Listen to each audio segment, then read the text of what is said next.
इसको सुधारा जाए। आप उसको एप्लीकेशन देने दीजिए, यदि कोई प्रॉब्लम है तो उससे क्लैरिफिकेशन हम लोग लेते रहें, वो एक दूसरी चीज़ है। लेकिन उसका वो पोर्टल पर अप्लाई नहीं कर पाता है, रुक जाता है, ये सही नहीं है।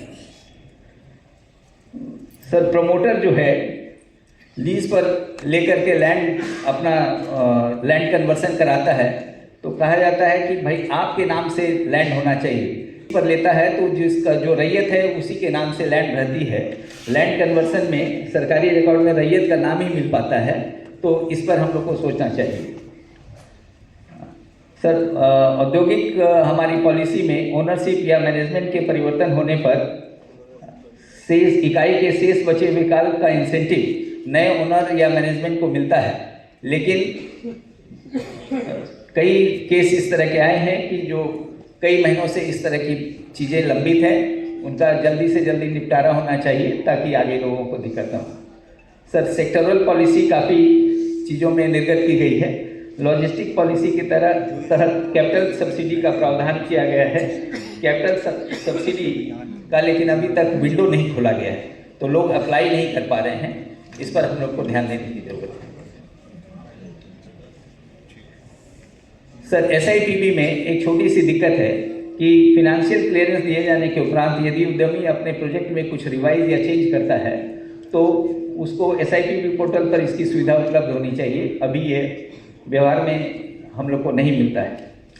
Industrial licence, sir, stage 1 clearance जब हम लोग कराने जाते हैं तो मैंडेटरी आइटम में नहीं है, उसको नहीं माना जाना चाहिए। लेकिन कई जगह इंसिस्ट किया जा रहा है कि लैंड का आप पेपर दें, तो इससे भी आगे बढ़ने में थोड़ी सी दिक्कत होती है। ये छोटी छोटी चीज़ें हैं जो जरा सा डिपार्टमेंट स्तर पर हम लोग इसको तुरंत ठीक कर सकते हैं।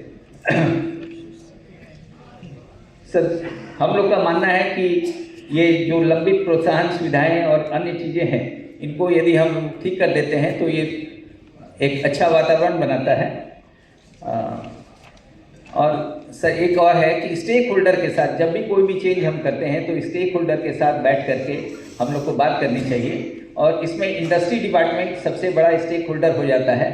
कई डिपार्टमेंट जैसे पॉल्यूशन है, बिजली है, लेबर है, वो वन वे नोटिफाई कर देते हैं, और जिसके चलते वो इंडस्ट्री डिपार्टमेंट में इससे भी शायद बात नहीं करते हैं, और जिसके चलते इंडस्ट्री को, जो वर्किंग इंडस्ट्री है, डिमांड चार्जेस 300 रुपया से 560 रुपया कर दिया गया पिछले साल, बिना यह सोचे समझे कि इंडस्ट्री पर इसका क्या असर होगा, दूसरे स्टेट में क्या है।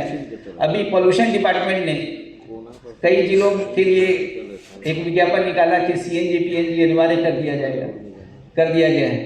इसका क्या इम्पैक्ट होगा? क्या उन्होंने इंडस्ट्री डिपार्टमेंट से ये बात की कि इसका क्या इम्पैक्ट होगा?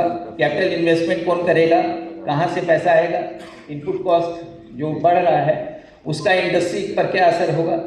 क्योंकि पूरे हिंदुस्तान में तो CNG PNG कंपलसरी हुआ नहीं है कि सभी के इनपुट कॉस्ट बराबर बढ़ गए। तो जहाँ पर हमको तो कम्पीट करना है, हमारा जो भी इनपुट, हमारा जो आउटपुट कॉस्ट बढ़ेगा तो बाहर से तुरंत माल आ जाएगा और यहाँ की इंडस्ट्री अफेक्टेड हो जाएगी।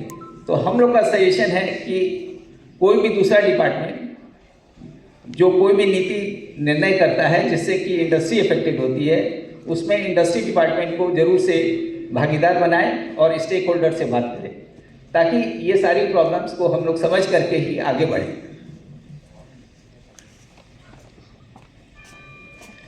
बात हो रही है, अभी ये 1 साल के लिए दिया जाता है।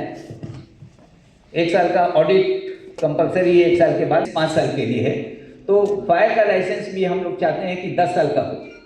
आपको यदि कोई बीच में इंफॉर्मेशन लेनी है तो कोई हम लोग उसको ऑनलाइन हम लोग सबमिट कर सकते हैं, उसमें कोई दिक्कत नहीं है। इससे क्या होगा कि रोज रोज का आना माने वो सब नहीं रहेगा। सर, एक फूड पॉलिसी जो है, हम लोग की फूड पॉलिसी 2008 में जो आई थी वो बेस्ट पॉलिसी थी उस समय पूरे हिंदुस्तान में, और जिससे यहाँ पर काफ़ी इंडस्ट्री लगी थी। आज वो पॉलिसी नहीं है, जिसके चलते, और यूपी में एक अच्छी पॉलिसी आ गई है जिससे कैमूर में जो लोग आते थे पहले इंडस्ट्री लगाने यूपी के, वो अब आना कम कर दिए हैं या नहीं आ रहे हैं। वो कहते हैं कि यूपी में हम लोग को अच्छा इंसेंटिव मिल रहा है, तो हमारी पॉलिसी को इसको देखा जाए कि कैसे हम कॉम्पिटिटिव पॉलिसी बना सकते हैं। इसी तरह से सर फार्मास्यूटिकल सेक्टर एक बहुत बड़ा सेक्टर है जिस पर हम लोग को ध्यान देना चाहिए। बिहार में उस तरह का नहीं है। सिक यूनिट के लिए सर पहले ये प्रोविज़न था कि सिक यूनिट को कैसे रिवाइव किया जाए, उसके लिए एक फंड की व्यवस्था थी, लेकिन धीरे धीरे वो ख़त्म हो गया है। सिकनेस देखिए इंडस्ट्री है तो सिकनेस भी होगा ही। हम लोगों को ये प्रोविज़न करना चाहिए ताकि सिकनेस को हम लोग समय पर उसका उद्धार कर सकें।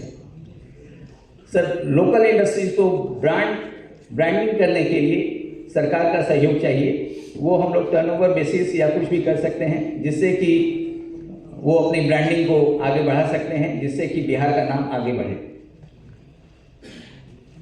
सर लैंड बैंक जो हम लोग बात कर रहे हैं, जो एक इंडस्ट्रियल कॉरिडोर जो गुजर रहा है उसके अलोंग हम लोग लैंड बैंक स्थापित करें और इसी तरह से 2-3-4-5 जगह हम लोग लैंड बैंक स्थापित करें। अगले 10 साल में का प्रोजेक्शन होना चाहिए कि अगले 10 साल में हम लोग को कितनी लैंड की ज़रूरत होगी, कितना हम इन्वेस्टमेंट चाहते हैं और कितने लैंड की ज़रूरत होगी, उसी हिसाब से हम लोग लैंड बैंक की स्थापना करें ताकि आने वाले समय में हम लोग को दिक्कत ना हो। सर इलेक्ट्रिक से संबंधित कुछ प्रॉब्लम्स है। अभी भी इलेक्ट्रिक सब जगह उपलब्ध है, लेकिन अभी भी पावर ट्रिपिंग और लो वोल्टेज की समस्या अधिकतर जगह पर है। इसको तुरंत देखने की ज़रूरत है। इससे इंडस्ट्रियल प्रोडक्शन अफेक्टेड होता है और इंडस्ट्री को लॉस होता है। सर जो इंडस्ट्री को सर यूनिट सब्सिडी जो है 2 रुपये यूनिट सब्सिडी मिलना चाहिए। अभी आप सिर्फ टेक्सटाइल में दे रहे हैं, अन्य इंडस्ट्री में नहीं दे रहे हैं। इसके चलते यहाँ पर हम लोग कॉम्पिटिटिव नहीं हो पा रहे हैं, क्योंकि आसपास के स्टेट में ये चीज़ मिल रही है या उनका रेट कम है।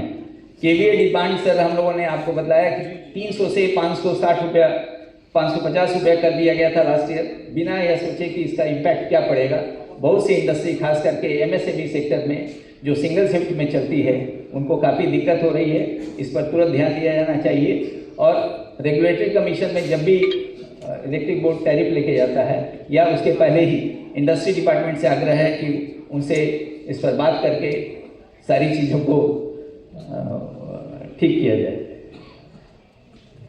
सर एक देश एक बिजली, आप पूरे हिंदुस्तान में ये आवाज़ उठ रही है, एक रेट। उम्मीद है कि आने वाले समय में ये हो जाएगा तो बहुत सी समस्या कुछ कम होगी। सर एक और सबसे बड़ी समस्या बिहार